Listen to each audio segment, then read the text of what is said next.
the fact that I'm combining a couple of different purposes and sessions today. I'm going to be talking about internships, internship opportunities, and the deadline is November 1st, just in case you weren't aware of that. The second thing I'll be talking about, albeit in rather truncated form, will be careers with the U.S. Department of State. By way of introduction, my name is Michelle Jones. I've met many of you, I think, or talked to you in passing.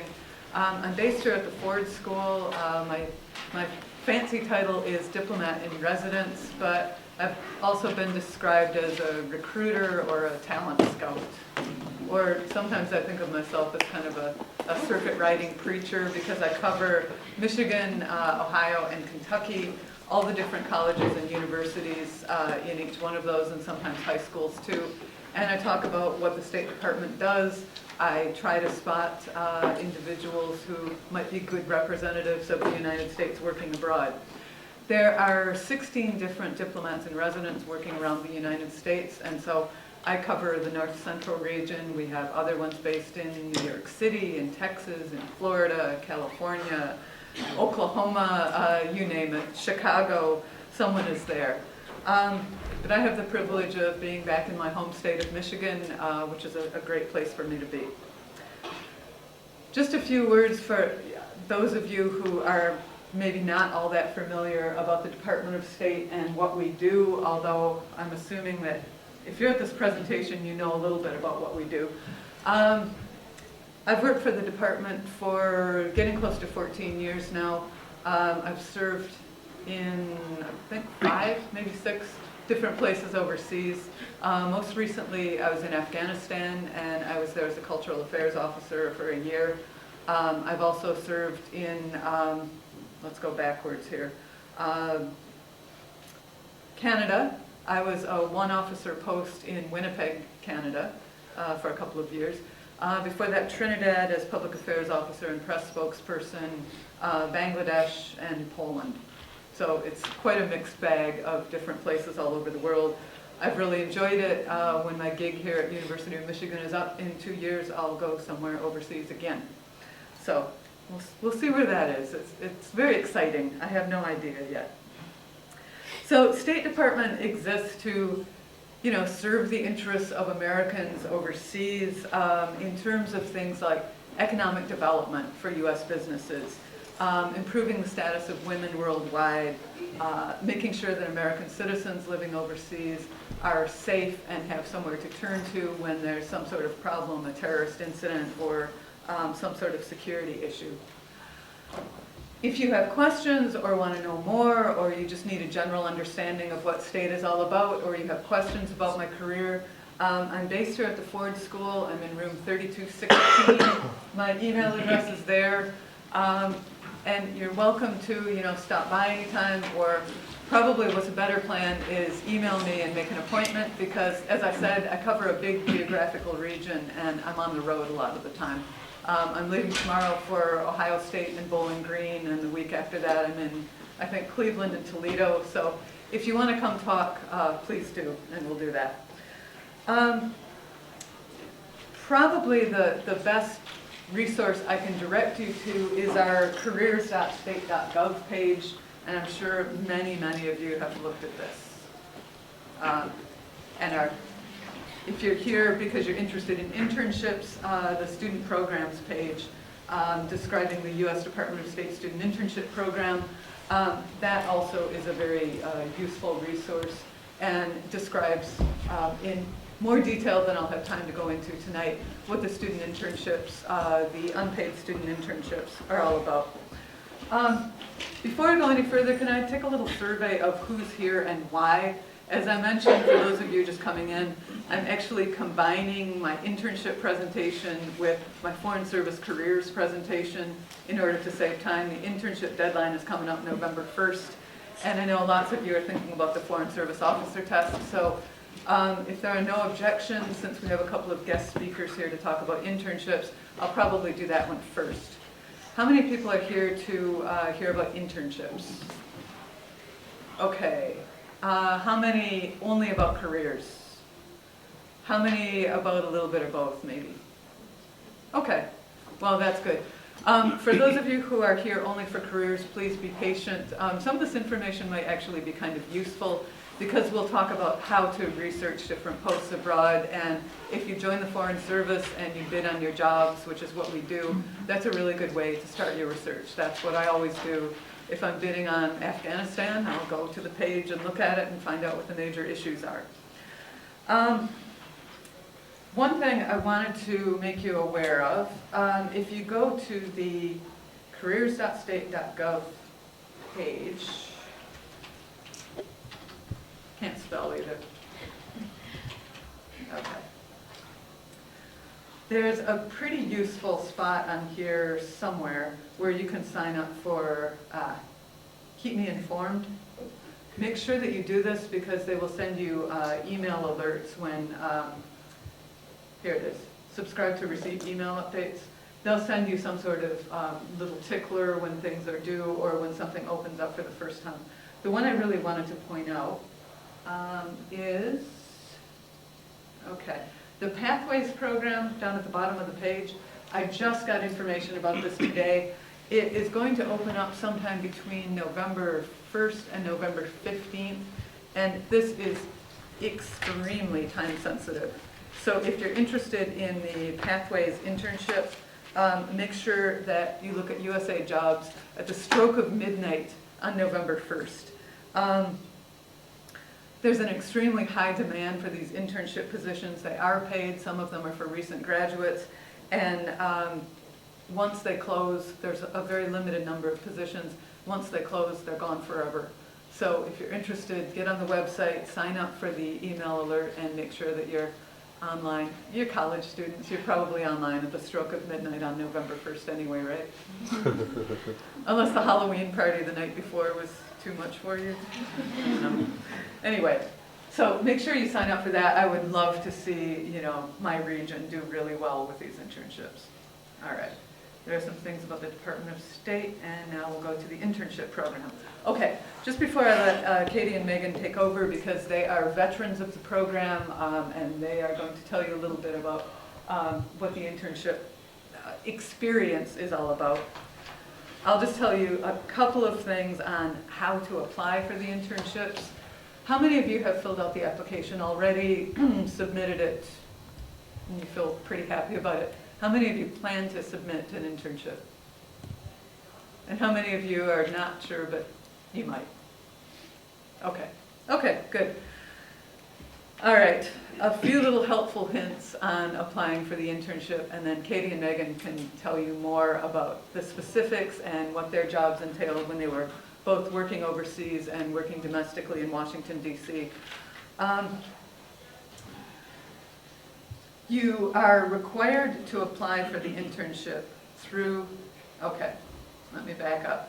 You go to careers.state.gov/students. That'll bring you to all the student programs. Then you go to this link.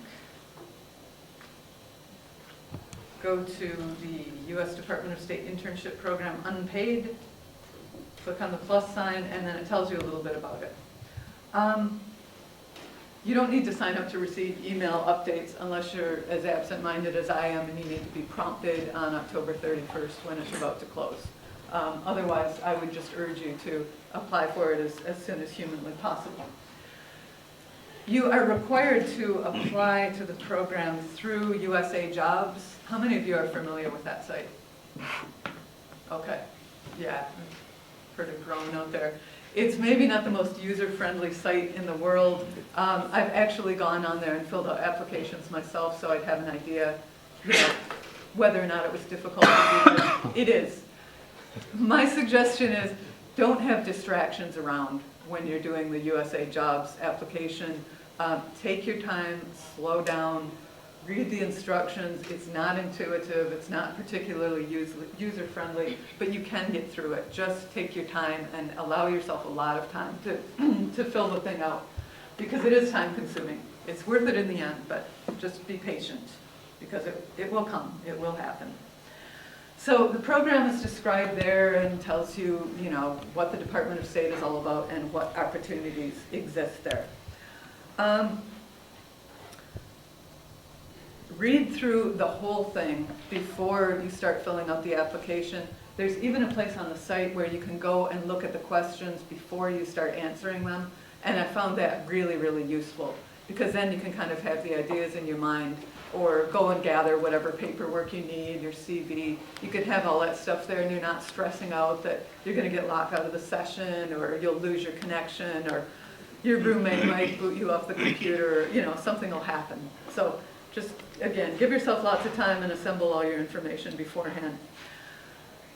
It will request that you build a resume. You can't put your own resume on the job application. You have to actually fill out their own resume form, and that's because, as you can imagine, the people looking at these in Washington, D.C. look at hundreds, if not thousands, of applications. They want a standard format, so that's the reason for that.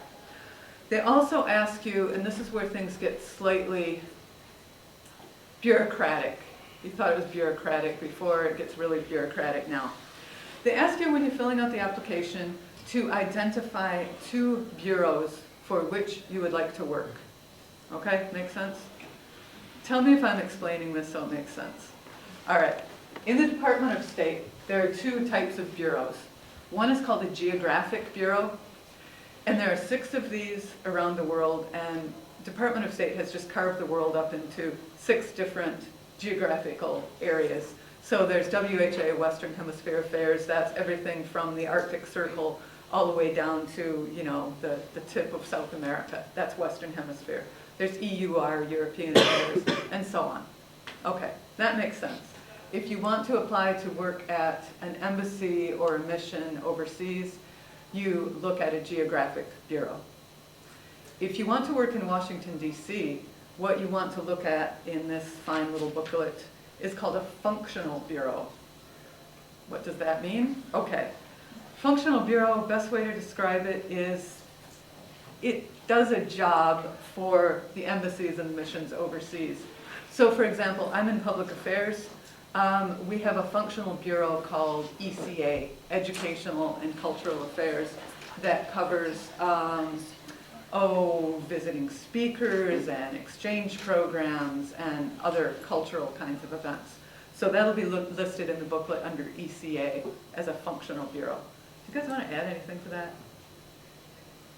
I guess just my understanding was that a regional bureau, if you're actually interested in, say, making policy, so even if you were in DC at a regional bureau, so at like a country desk, you would be receiving cables from embassies overseas, and then you would actually be helping to formulate, maybe not as an intern, but that would be your job if you were a foreign service officer, is actually formulating policy.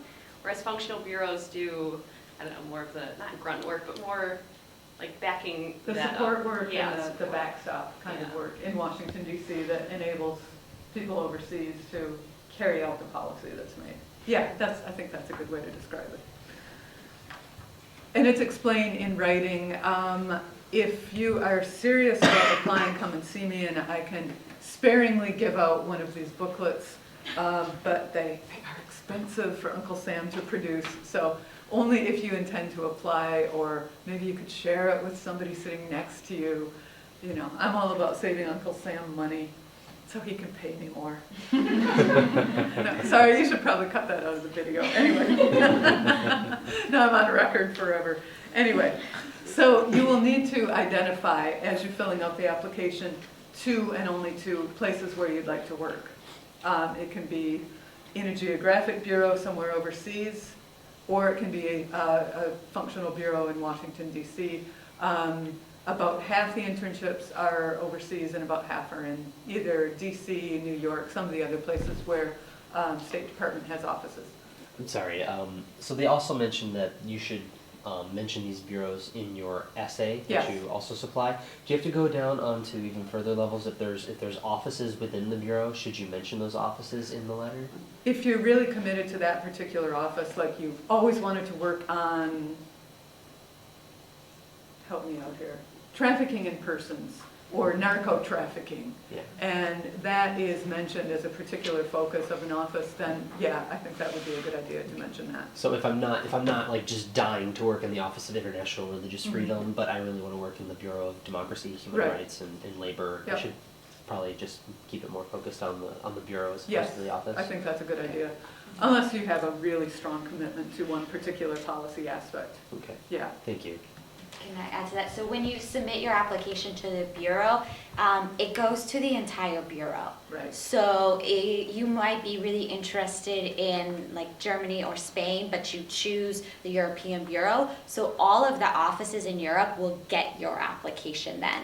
So if you are very open and want to sort of hedge your bets and make yourself viable to a lot of different options, then be a little more general. But if you just really have your heart set on Spain or something like that, make sure you say it so that the people reading it will flag it and say, oh, this guy is really passionate about Spain, or whatever the issue is, because it does go to a wide variety of offices. So there's a balance between being too general and too specific. Yeah. That's a little bit tough to get, but Yeah. Yeah, try to walk that fine line. You'll know it when you see it. That believe knife's me. edge. Thank you. Yes, exactly. Also, with the application, you'll be asked to write, how many characters is this? It's like 2,500. 2,500 With Okay, spaces. so it's like 500 words or something like that, of full page, yeah. of one full page. Statement of interest, and people have been coming to me for the last couple of weeks saying, can you give me helpful hints? Can you give me insights? Be concise, tell a story about yourself. If you've overcome obstacles or difficulties to be where you are today, that's a good thing to tell. If you have facility or fluency in the language of the country that you're applying to, I would definitely mention that. Even though on the application, there's a place on the drop-down menu where you can say that. You could say, I've been studying Arabic for 3 years. I've had area studies courses about the region. I'm very interested in applying to a particular office in NEA, Near Eastern Affairs, because this is what I want to devote my career to. I would be very interested to read an application like that. If you have done research, academic research, or just read on your own, or you've read the fiction of a particular country, and you're enthusiastic about it, definitely mention that in the application too. It makes you stand out a little, it makes you a little different. I read lots and lots of applications. I read something like 1,500 Fulbright applications just in May and June in Afghanistan. And not that many stand out because people tell me what I want to hear. Say something about yourself that's interesting and going to be memorable. And I don't care what you've done in your life, everybody has an interesting story to tell or an interesting angle on things. I see you guys nodding. Can you talk about the statement of interest a little? yeah, no, I would just say be somewhat specific, because I think Yeah. even in I also sat in my office on some of the folks that we were interviewing for the next round, and I think saying that there's this particular issue or policy issue doesn't mean you have to be an expert on it, and it doesn't even necessarily have to be completely about that region, but it just shows that you're up on current events and international affairs. So if there's just something that you're really passionate about, something specific, not, I really want to work in international affairs, I've loved international affairs my whole life. You and the 10,000 other people applying all feel that way. So if there's what about international affairs, and like she said, any sort of specific experience you have, either academic or professional, is great. Right, yeah. I think it's really important to be specific and be concrete, like your creative writing teachers are always telling you. Details, maybe a short anecdote if you have the space, that always makes the application stand out. So be concise, tell a story. If you have language, special skills, you've done research, try to include that in the statement of interest as much as you can. What makes you want to pick up and go overseas and do an unpaid internship? You must feel passionately about the issue or you wouldn't be doing it. Just a couple of technicalities and then I'll turn things over to our guest speakers. Okay, the way the application goes, I have a timeline here just to spark my bad memory.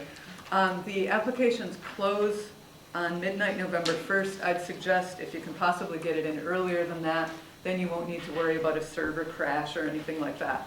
So number one, the application package is complete. Unofficial transcripts, everything else, the statement that they ask you for. Then it goes to the individual bureaus, as our speakers have said, and they're evaluated. All the applications are evaluated by the bureaus. At this point, sometimes, I don't, were you guys interviewed over the phone?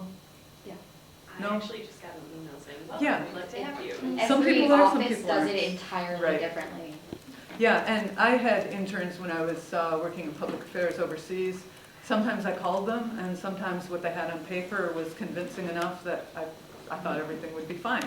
So, yeah, sometimes you'll get a phone call and they'll say, this is so-and-so from South Central Asian Affairs, and I'd like to talk to you about working in the embassy in Bangladesh. Are you still interested? So make sure you kind of, you know, keep fresh on why you want to work in Bangladesh and not get caught out short thinking, I said Bangladesh, why on earth did I say that? I don't even know where that is, I can find it on a map. Make sure that, you know, you have a specific reason. So you might get a phone call, you might just get an email. It happens different ways to different people and depending on the embassy's own timeline. At that point, after the evaluation and maybe a phone call, the offer is made to you, and that always comes by email. Once you accept the offer, then there's the security clearance portion.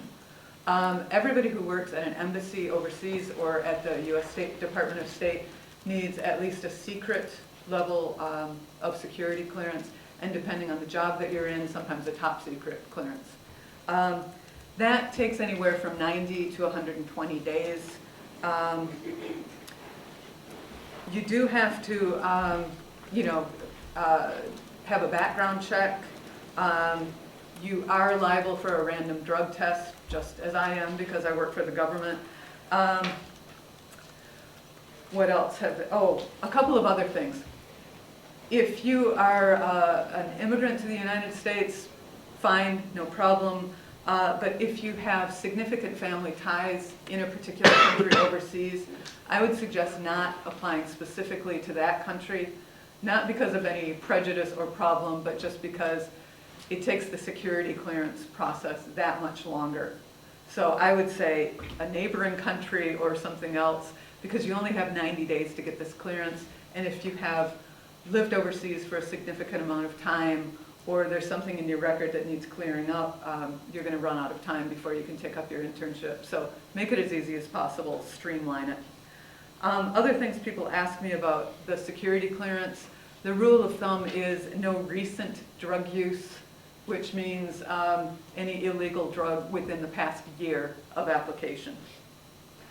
Now, that being said, it can be sometimes dealt with on a case-by-case basis, but if you're right now, at the present moment, using illegal drugs or you're behaving in a financially irresponsible way, then you're probably not going to pass the security clearance. What do I mean by financially irresponsible? People have said, oh no, I have student loans, I'm not going to get a security clearance. I had student loans, President Obama had student loans. As long as they're current and you're not in default, you're going to be okay. But you know, if you have 2 DUIs and a bankruptcy, then it might be a problem. If you're concerned about it, come and see me, and I can work with diplomatic security to, figure out what the answer might be on your particular case. Okay, financially responsible, recent drug use, none of that, security clearance, family ties. Okay. You can look at the status of your application on Gateway to State, which is down on this page a little bit more. You can see if it's been submitted, see what the status is. Generally, we're shooting for notifying people by mid-January. Being made an offer does not obligate you to take it up. Sometimes people in the interim, while they're waiting, are offered a paid internship somewhere else. Their plans change.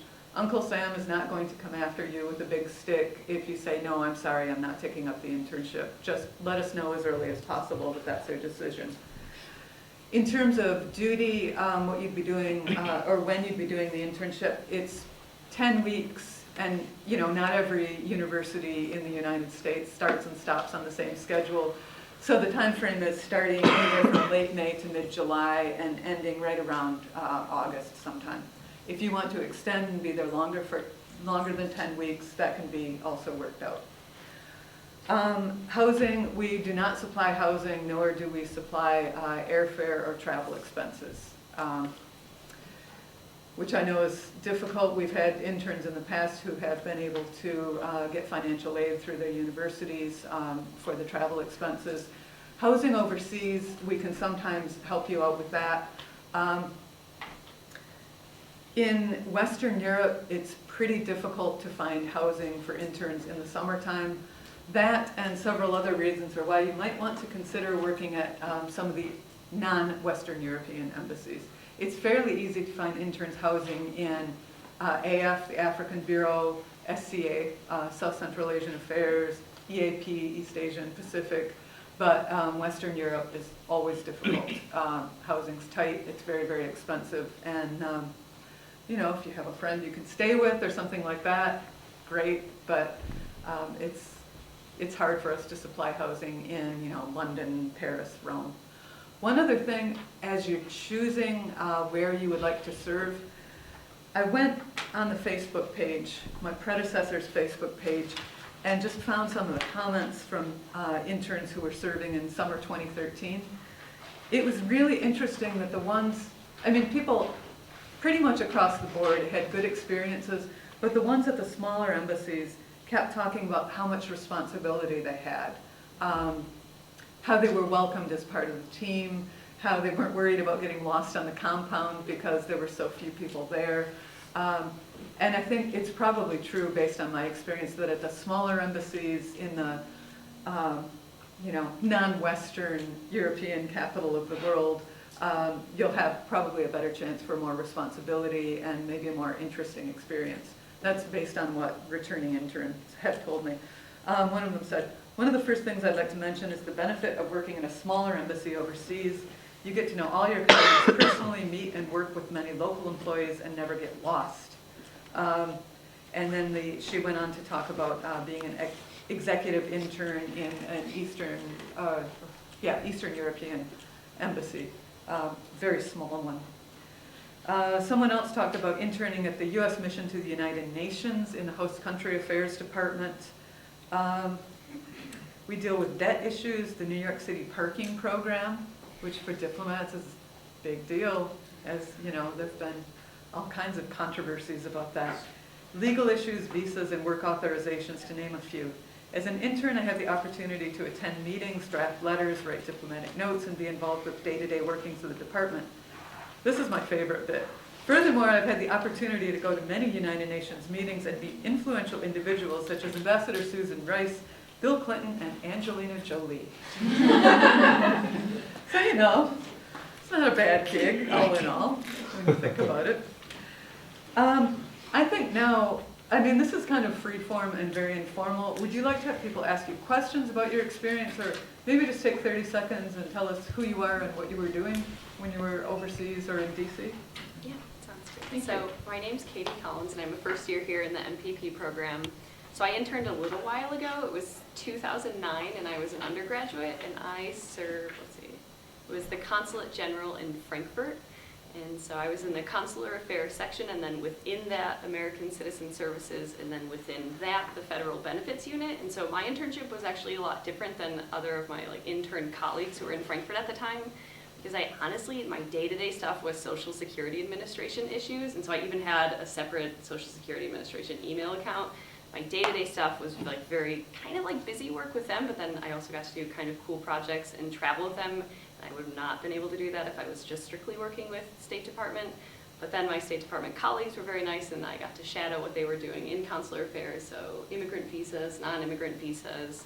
I got to visit a jail once, because if you're a consular affairs officer, you visit people, American citizens overseas who are in jail. And then I got to work on a couple special projects in consular affairs. So mine was a little bit of a unique experience in the Federal Benefits Unit, but again, a little blurb, and then happy to answer questions.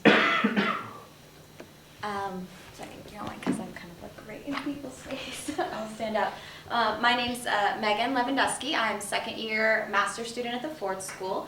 So in 2007, I hope I have the year right, I was an undergrad, and I was at the U.S. Embassy in London, working in their consular affairs, and specifically on a particular visa called e-visas, which are for business folks to not have to continually get visas every 3 months, every time they want to come in. So people would be proposing a business that they'd want to open in the United States, and it was everything from a 7-Eleven to huge, multi-million-dollar corporations, and we were analyzing whether their case was valid for this special type of visa. But there are some benefits to being at a big embassy too, in that you just get to see so much more of what's going on, because the big embassies do, like London, do everything. So I was really fortunate too. I had a lot of colleagues let me tag on. So last year for my master's program, I decided to go back to the State Department, and this time I was in the headquarters in DC and working in the Bureau of European and Eurasian Affairs in the Western European office. And I loved it. I had the best summer ever. I ended up staying like 15 weeks or something like that. They really got their use out of me. But I worked on everything from drafting cables, writing letters. I wrote a couple different addresses for the president and the secretary. That was awesome. And this summer we had a huge slew of ambassadors get nominated and confirmed. So I actually got to start with one of our first ambassadors to Germany, work on writing his testimony for the Congress, writing his Q&A books for the Congress, and then pushing him through all of that and through the whole confirmation process. And we had several more come through. So once I did one, everyone in my office said, well, you know a lot about this, so why don't you do some more? So I ended up helping 6 ambassadors get confirmed by the end of the summer, which was a pretty great experience, and I really liked it. Definitely, we both have the Peace Corps experience. Small countries, smaller embassies are awesome too, but I also don't want to I want to encourage you. I originally, when I applied both times, I ended up at London and Western Europe, and I really didn't intend to be in Western European countries or in big embassies, but that's just what happened, and ended up being a great experience, because on any important issue that we work with in the United States, internationally, we always turn to a lot of our big partners in Western Europe and in other countries to sort of come on board with us to support. So while I thought, oh, what am I going to do in Western Europe? I'm not going to get to work on Middle East peace. No, actually, I got to work a lot on those issues, because we're working very closely with our European allies on those fronts. So, keep an open mind about it. I had a few little things of advice. So first, apply for a bureau that makes sense to your background. And so there are a lot of really interesting things out there, and you want to try something new, but many people apply for these internships, especially in the summer. So it helps if you choose something that you actually maybe don't have a ton of experience in, but maybe you've done research in a class, or just something that you can actually be specific in an essay about as to why you would bring, or what you would bring to the table, and why maybe you'd be a better candidate for that bureau than, say, someone else. So that was number one. A piece of advice that a diplomat in residence, I think, gave me a long time ago when I was over at Eastern doing my undergrad: if you are really serious about interning with the State Department, and that's kind of your overall goal, they recommended maybe applying for one domestic and one abroad. If, say, you do really want to go abroad, there are simply just more domestic posts, and sometimes the abroad positions are a little bit more competitive. So if you want to be abroad this summer, definitely just go for applying for the bureaus overseas, and then I'm sure you'll apply to other internships as well. But if being with the State Department this summer is like your ultimate goal, perhaps consider a domestic post and also a post abroad. And that was it for my advice, but happy to answer any questions. I would say, just to piggyback on that, so at the embassy you get a much greater sense of what life is like to be a foreign service officer. And you can correct me if I'm wrong. You sort of just the day-to-day life. And in DC, for those of you that don't have sort of federal government or DC experience, you're really learning just how things get done in Washington. They're two really different internships and two very different cultures. That I think even people who work for the State Department for a long time comment on how there are different cultures working in DC versus working at an embassy. You do get different things out of those internships. So you might want to think about what it is you're trying to get out of. You're going to get more of a cultural experience overseas. You're going to get a very bureaucratic DC-based experience in Washington. You're right, they're extremely different cultures. It's a different rhythm, it's a different dress code, a different attitude. Yeah, everything is different. So yeah, I think that's great advice. Think about the work. the kind of work that you want to do. And yeah, look carefully, there's that massive PDF on the site that lists all the different bureaus, and it's really confusing. And so you look at it and you might open up to something like, I don't know, the Bureau of Non-Proliferation, and you're thinking, what does that mean? Well, maybe that sounds good and I should apply for it. My advice on that, if you're thoroughly confused about where to apply, is if you go to Department of State, and if you go to, let's see, there's, countries and regions. If you're interested in a particular country, it might be good for you to go and look at their bureau. All right, we're going to look at East Asia and Pacific, countries and other areas. This is the little map of what they cover. And you decide you are interested in Vietnam. Okay. All right. But what are the important issues in Vietnam? You know, you just think it's a cool country, you're interested in, maybe the movies from Vietnam or something like that. And, you just think it would be a great place to go and work. How do you find out about it? Go to the embassy website and start looking. I mean, here you have some information that comes out of Washington, really obviously, like Secretary Kerry on International Religious Freedom Day. That's a worldwide observance. It's not peculiar to Hanoi. Or the undergraduate exchange program, that's a big, huge announcement for everybody. But then you have Secretary Kerry with the Vietnamese Prime Minister. Or you have this partnership promoting regional economic integration in Vietnam. That tells you that those two things are current issues at the U.S. Embassy in Vietnam. They're very important. Let's see, they had, these are my colleagues in the public affairs section. They had the Boston Children's Chorus come. So obviously cultural exchange, musical exchange is something important that they work on. Journalism skills training, freedom of the press is important there, training journalists. So that's very fast, but that kind of gives you an idea of what the important issues are, what people are interested in the embassy, what the priorities might be. And if you're assigned there as an intern, chances are, you might be assigned to work on one of those particular issues. So just pulled that one out of my hat, but you can do that for every country in the world, every mission, every consulate that you have. Yeah? Sorry, I just had a quick question. Domestically, can we do a similar Yes. Yep. search as far as start going to You can, departments? because some of the bureau's titles are kind of opaque, and you look at them and you can't really figure out what they're all about. So you might want to look under policy issues, or you could look at, if any of these interest you, arms control. Or you could look at, let's see, it's SGWI, I think. Yeah. You see this, Office of Global Women's Issues, you ran across that in the booklet, and you think, wow, I'm really interested. I had a women's studies course. I'm interested in women in development. All right, let's see what this is all about. So you click on the link and you go and see what the major issues are.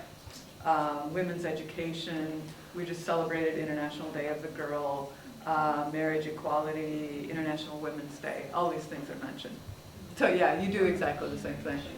And yeah, it makes it make more sense than just be a string of letters and abbreviations.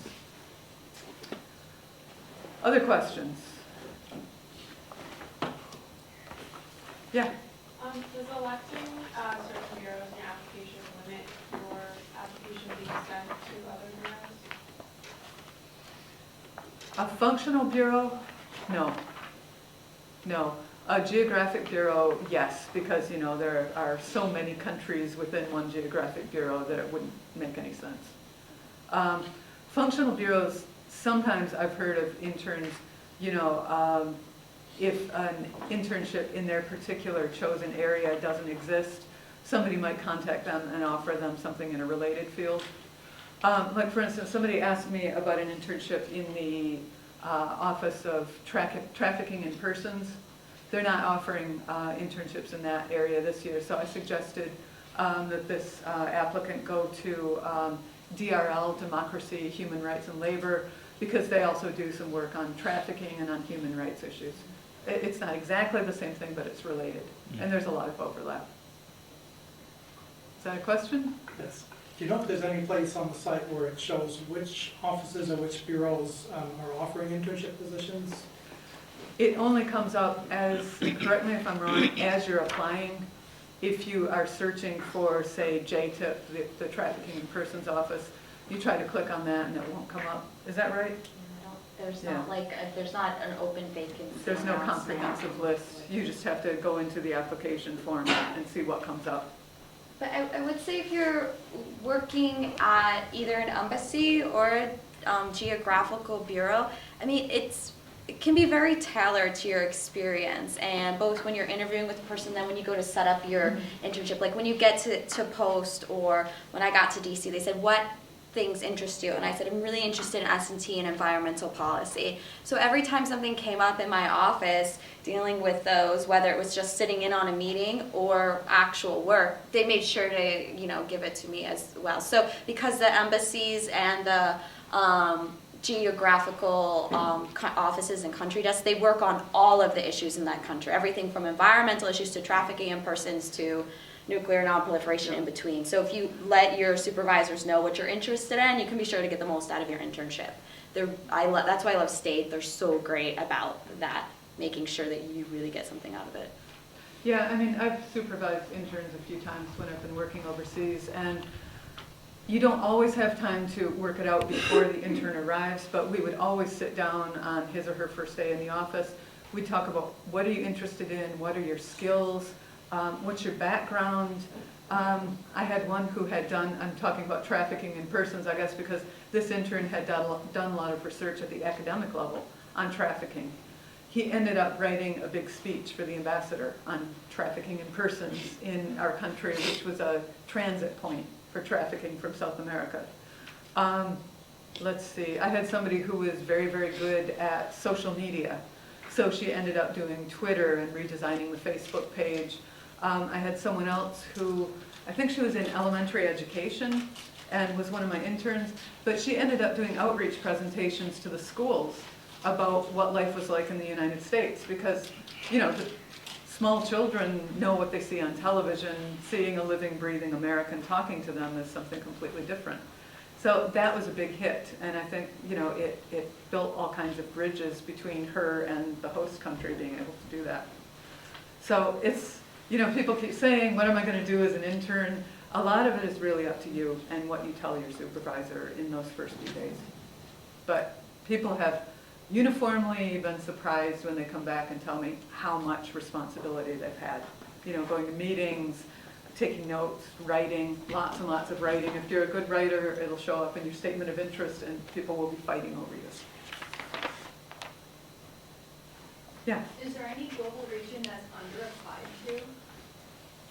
I think we're over-applied everywhere. I think it's going to be pretty competitive no matter what. But I've also been told that Western Europe is oversubscribed.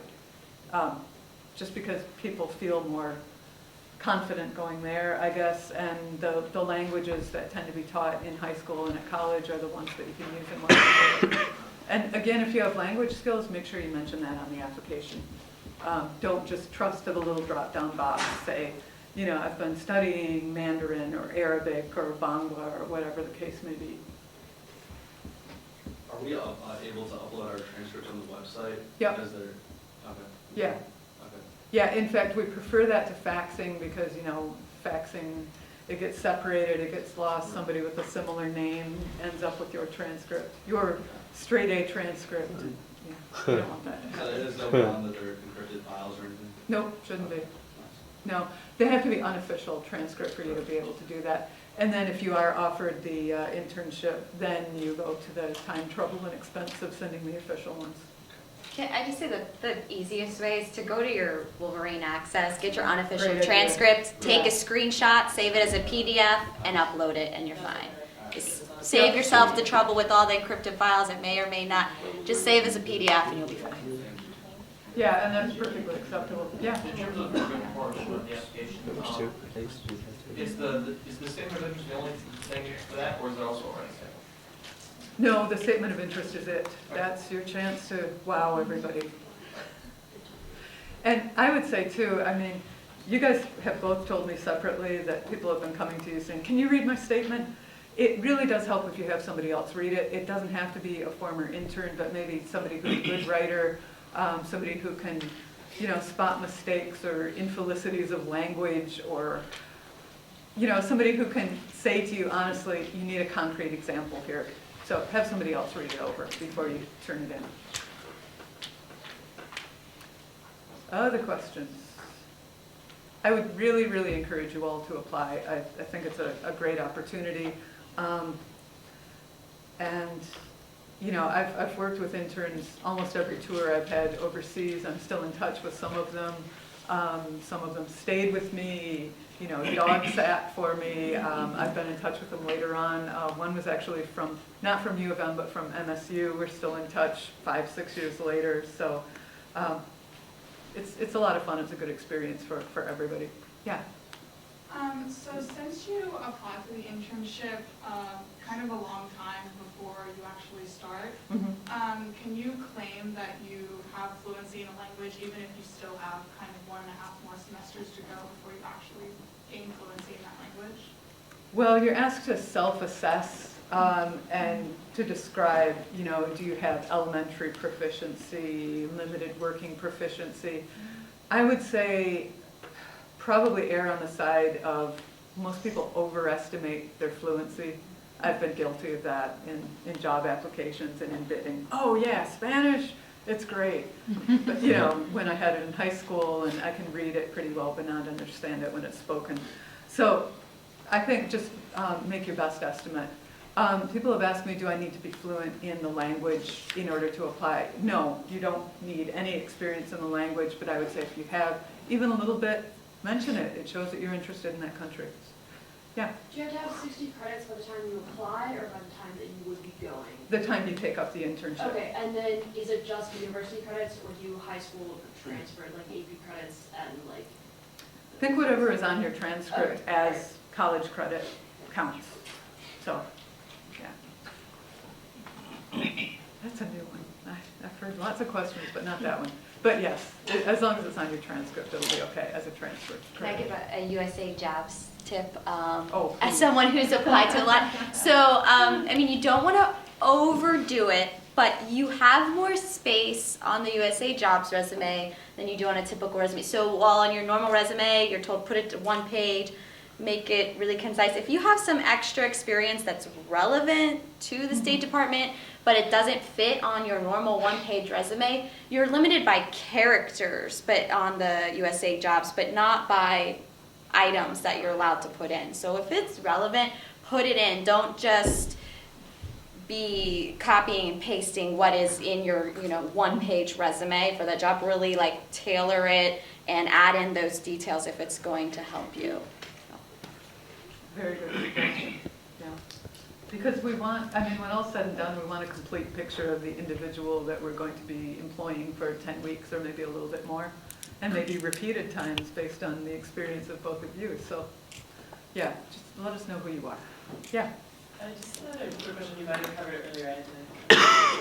But I was just wondering, as far as I know, when they say tailor it to what you're applying for, but I've gotten a lot of different opinions on this, but like your own extracurricular activities that are a little bit different, but for example, dance groups, but you do have a leadership role in those groups. Is that something to add, even though it really has nothing to do with something that you're applying for? I think if you can see a link between that and what you're applying for, you were president of the organization, or you started it up, or something that showed initiative or drive or good communication skills, or something that's directly tied Shows to a skill. Exactly. Okay. Yeah. Okay. Yeah. And within reason, I think a couple of extra things are going to maybe make you stand out in the reader's mind. Any final questions? Because I need to speed through my FSOT presentation now. No? Okay. Well, let me be merciful and release anybody who wants to go at this point. Thanks for coming, and good luck with the application. I'm out of the office the next couple of days. I'll be back Thursday and Friday if you really want to go, down to the wire. I'll be there to answer questions, or you can always send me an email. Thank you.